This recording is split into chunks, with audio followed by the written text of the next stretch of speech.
Assalamualaikum warahmatullahi taala wabarakatuh dan selamat pagi semua. Untuk kelas hari ini saya bercadang untuk buat recording sikit tentang lab kita sebab kita ada masalah untuk mendapatkan data-data GIS daripada Diva GIS kalau kita tengok masih lagi problem kita nak download daripada Diva GIS.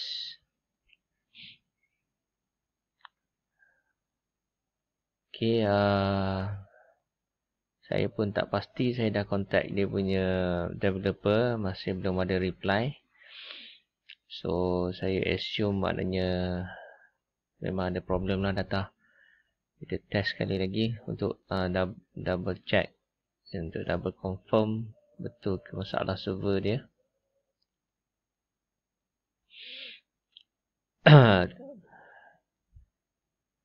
So, kalau tak boleh juga sebenarnya ada banyak cara lain lah lagi untuk kita dapatkan data-data GIS.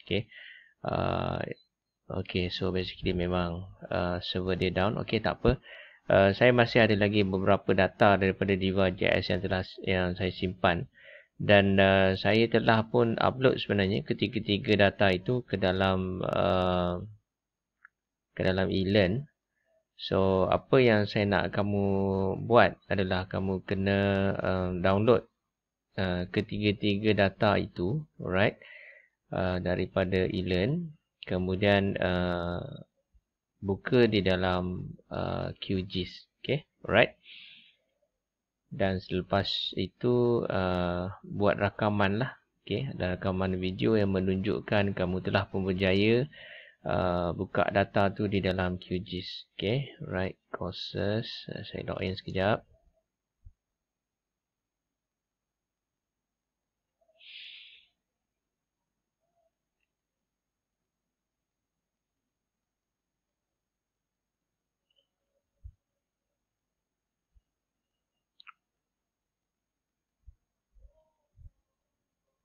Okay, kita login.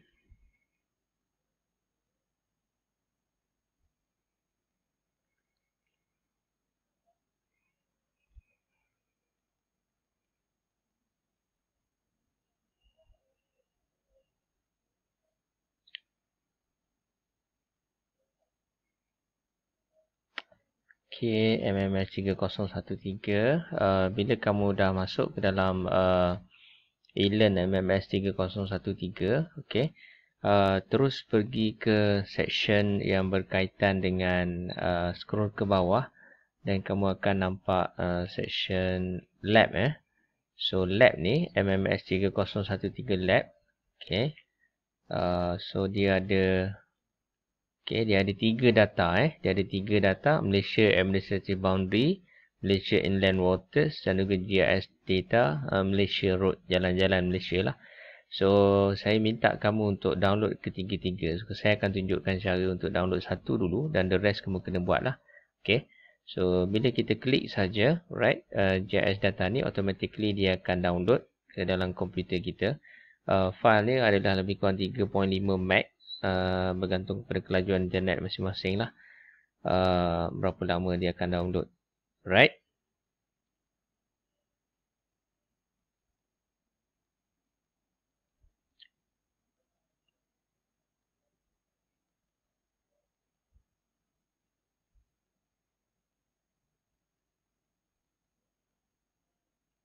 Okay, right. Dan kemudian kita show in folder.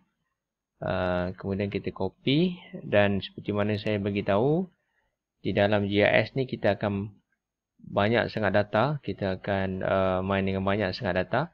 So, buat satu folder. Saya beritahu kamu MMS 3013 lab. Okay, di dalam tu buat satu folder data. Kemudian kamu paste lah dekat dalam ni. Alright. Kamu paste dekat dalam ni. So, ada MYS admin dan MYS roads ni adalah jalan lah. Alright. So, seperti mana yang saya beritahu sebelum ni, okay, cara untuk kamu extract adalah, okay, kalau kamu mula-mula download daripada eLearn, dia macam ni lah, dia dalam bentuk zip file. Alright, so right click saja, kemudian extract to MYS ADM. Right. So dia akan extract dan dekat dalam ni kamu akan tengok banyak sangat file. Okay, banyak sangat file. Alright, kamu klik type ni. Okay, right. Okay, supaya dia okay. Sebenarnya file di dalam GIS ni, kalau kamu tengok, okay, kalau kamu tengok name dia, right, MYS ADM0 ni satu file, okay, ADM1 satu file dan juga ADM2 satu file yang lain. Tetapi untuk ADM0, untuk kamu buka ADM0, admin kosong lah ni, alright, kamu kena ada 1, 2, 3, 4, 5, 6 file iringan dia. Okay, file iringan dia kena ada 6. Kalau kamu terdelete salah satu daripada file ni, kamu tak boleh buka dia dalam QGIS. Okay, ataupun mana-mana software GIS. Sama juga macam yang ni, ADM1 dia ada 1, 2, 3, 4, 5, 6. 6 file juga. Dan ADM2, 1, 2, 3, 4, 5, 6. Alright? Okay. Tapi bila kita nak buka file, okay, di dalam GIS, file yang akan kita buka adalah .shp ni. Shape file ni. SHP file ni. Alright. Kita tarik SHP file ni ke dalam software GIS. Dan kemudian file-file yang lain tu akan automatically ikut. Alright. So sekarang ni saya akan tunjukkan cara macam mana kita nak buka file ni. Okay, dalam QGIS. So kita start dulu QGIS kita. Right.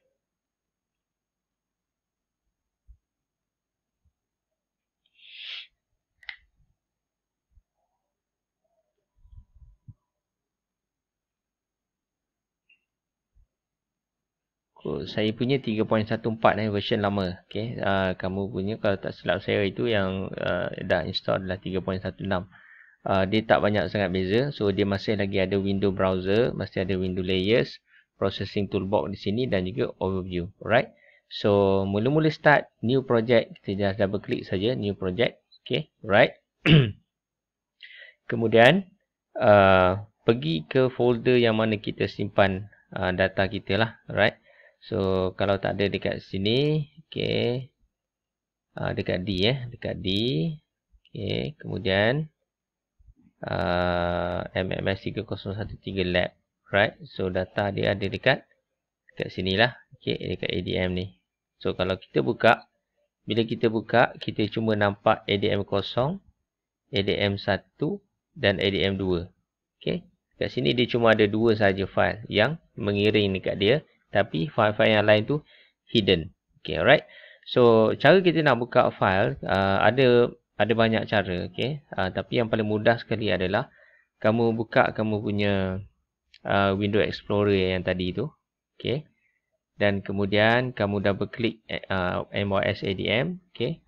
So, kamu pergi dekat shape file kamu. Alright. Shape file kamu tadi. ADM1. Shape file yang ni. Okay.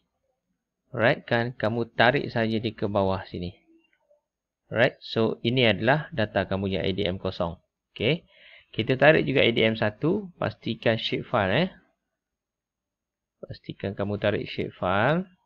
Okay, ADM1 shape file yang ni SHP, tarik dia, duduk di bawah.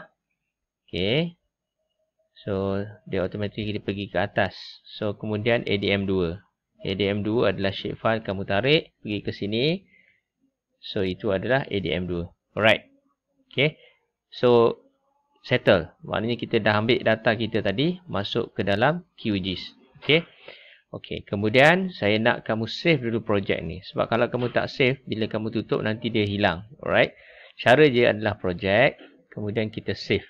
Di mana kita nak save, pergi semula ke D kamu tadi, right? MMS 3013 D lab. Okay, dekat sini kita buat lab 1. Lab 1 save.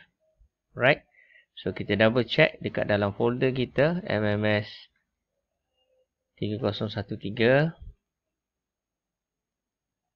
D 3013 lab. So dia dah ada lab 1 dan file dia adalah QGIS project. Okay, right, go settle.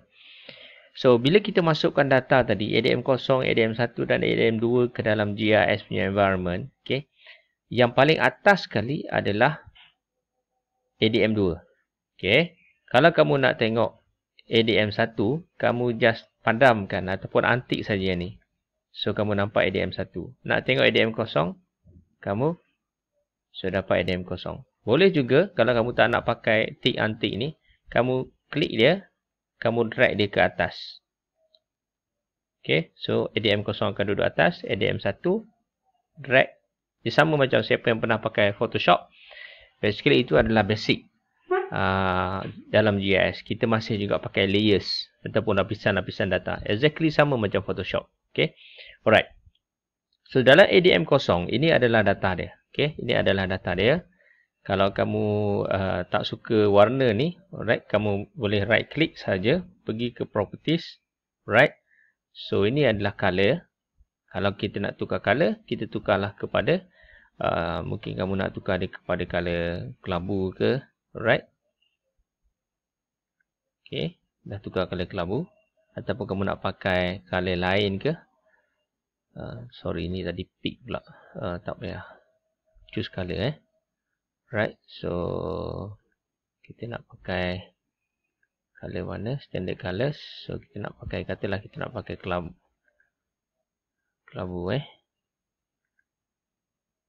grey lah. Apply. Okay, so jadi kelabu. Right. So apa data yang ada di dalam peta kita ni? Cara kita nak tengok data yang ada dalam ni adalah kita right click dia. Kita pergi kepada Open Attribute Table. So Open Attribute Table adalah data kepada kita punya map ni. Attribute tu sentiasa menerangkan kita punya spatial map. So, kalau kita tengok dekat sini, dia beritahu data kita adalah Malaysia.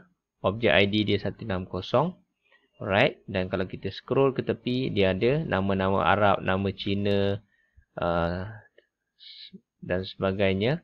Population square kilometer, population per square kilometer, region, unregion, okay, developing countries, yes, dan sebagainya. So dia ada banyak lagi information di dalamnya. Alright. Cuba kita bandingkan dengan MYS admin 1. Okay, apa yang ada dalam admin 1? So beza dia, sekarang ni kamu nampak boundary kepada negeri. Right. So kalau kita tengok dia punya properties, dia punya attribute table dia. Right. So kita nampak dia punya setiap negeri. Okay, setiap negeri. Itu beza dia dengan ADM0 tadi. So kalau kamu rasa macam kamu nak tukar color dia yang ni, pergi ke properties. Right. Okay. Single symbol ni kita tukar kepada categorize. Okay. Categorize maksud dia value, kita nak tukar name name kosong ke, kita kena check dulu balik, kita kena check semula nama negeri tadi duduk dalam mana. So name kosong Malaysia, name 1 adalah nama negeri. So kita tukar name 1 punya color. Alright, so properties, single symbol tukar kepada categorize, value adalah name 1. Right. Color RAM symbol ni tadi kita kata nak choose color ataupun kita nak buat random color lah, random colors lah, biar dia random color. Alright. Kemudian kita classify. So kita tekan je classify, dia akan klik random colors untuk setiap negeri tu. Okay, alright. So kita apply. So kita dapatlah negeri yang berbeza adalah warna yang berbeza. Okay. Kalau tak puas hati, boleh tukar manual dekat sini. Okay. Orang Johor selalu dia tak suka color warna hijau kan. Selalu dia warna biru. So dia kata dia nak tukar. So tukar warna biru. Okay. Choose color.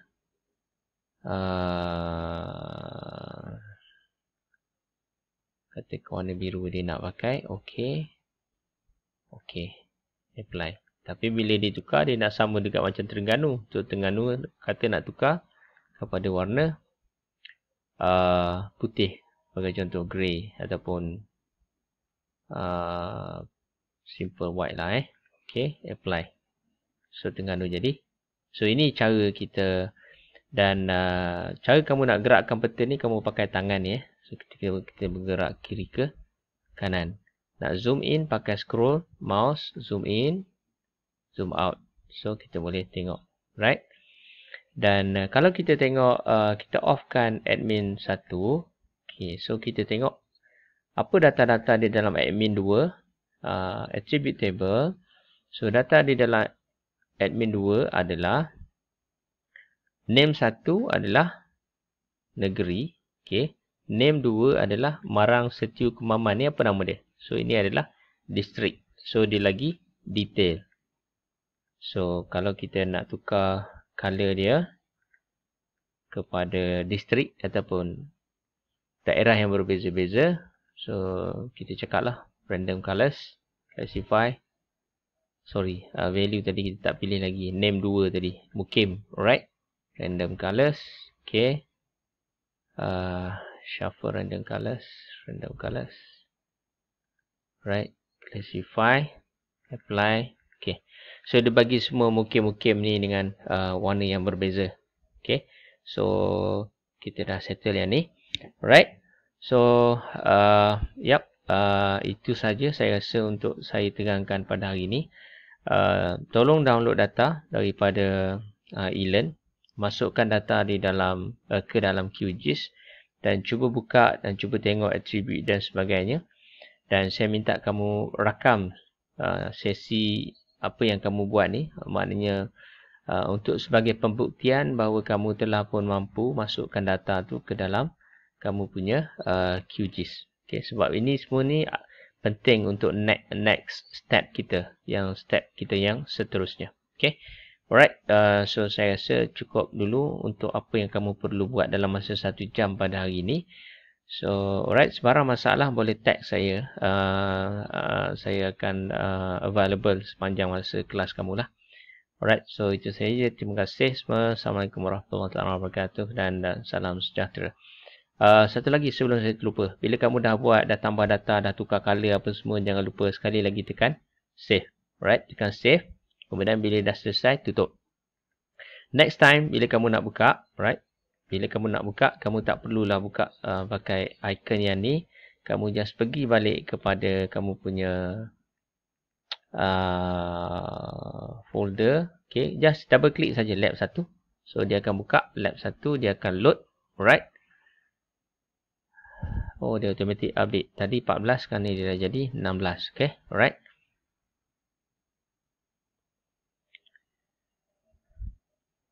Okay, dia akan buka, dia akan load plugin, dia akan cari balik data-data yang kita simpan tadi duduk dekat mana. Alright, so dia buka macam ni lah. Alright. Okay, alright. So itu saja. Terima kasih semua. Assalamualaikum warahmatullahi wabarakatuh dan jumpa lagi.